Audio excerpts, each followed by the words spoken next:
Bonjour à tous. Alors aujourd'hui, je vous propose une petite intégrale issue du MIT Integration B Qualifying Exam de janvier 2019. On est sur l'intégrale avec ici donc de 0 à l'infini et on est sur un exponentiel avec ici une sorte de carré à l'intérieur. Donc ça peut faire penser à une intégrale très très importante qu'il faut absolument connaître par cœur, l'intégrale de moins l'infini à l'infini d'exponentielle moins x carré dx. Cette intégrale, pour la connaître, elle vaut racine carrée de pi.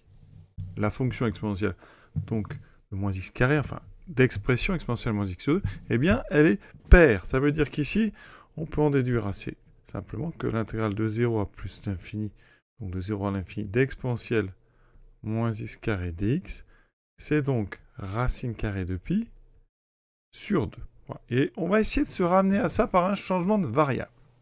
Et le changement de variable qu'on propose, c'est donc un changement en u égale 1 sur t. D'accord?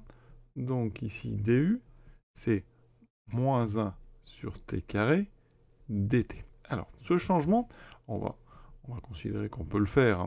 Donc ici, on était de 0 à l'infini d'exponentielle moins 2019 sur 4t carré sur t carré dt. Et bien ici, donc, mon champ de variable. Alors, quand t tend vers 0, plus u tend vers plus l'infini. Et quand donc t tend vers plus l'infini, u tend vers 0. Voilà, le changement. Alors ici, on a du 1 sur t carré dt. Ça tombe bien, j'ai un dt ici, j'ai un t carré, vous voyez? Donc ici, j'ai donc du moins du. J'ai un moins, je le mets dehors. J'ai donc mon du, il est, je vais vous montrer, il est ici. J'ai le dt ici, j'ai un t carré ici. Je peux rajouter un moins ici et un moins dehors, et j'ai donc fait apparaître du. Ensuite, dedans, j'ai donc exponentielle de moins 2019 sur 4, et le t carré va me donner un u carré. Donc je suis presque à mon intégrale, vous voyez? Sauf qu'à l'intérieur, j'ai un 2019 sur 4 avec un moins, enfin voilà, 2019 sur 4 qui me gêne, petit changement de variable pour enlever ce 2019 sur 4. Alors ici, on va vraiment travailler un petit peu juste l'expression pour que ça soit bien clair.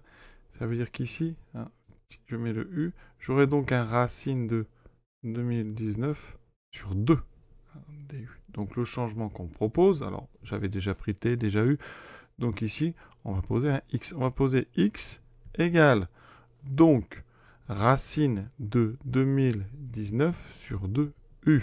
Changement affine, très simple. Donc dx, c'est racine de 2019 sur 2 du. Moins ici, eh bien, ça me permet d'intervertir les deux bornes. Donc je suis encore de 0 plus l'infini. J'aurai donc ici, alors quand u vaut 0, eh bien x vaut 0. Quand u tend vers plus infini, x tend vers plus infini. Donc mes bornes ici, effectivement, je les ai inversées, mais elles ne changent pas. Et dedans, j'ai donc l'exponentielle de moins, donc vous voyez, x carré. Et ici, mon du, eh bien, me fait apparaître donc ici, 2 sur racine de 2019 dx. Je sors mon coefficient, 2 sur racine de 2019. Et comme ça, vous voyez, cette intégrale ici, eh c'est celle dont je vous ai parlé au début, qui vaut racine de pi sur 2. Donc le résultat de mon intégrale, c'est donc 2 sur racine de 2019 fois racine de pi sur 2.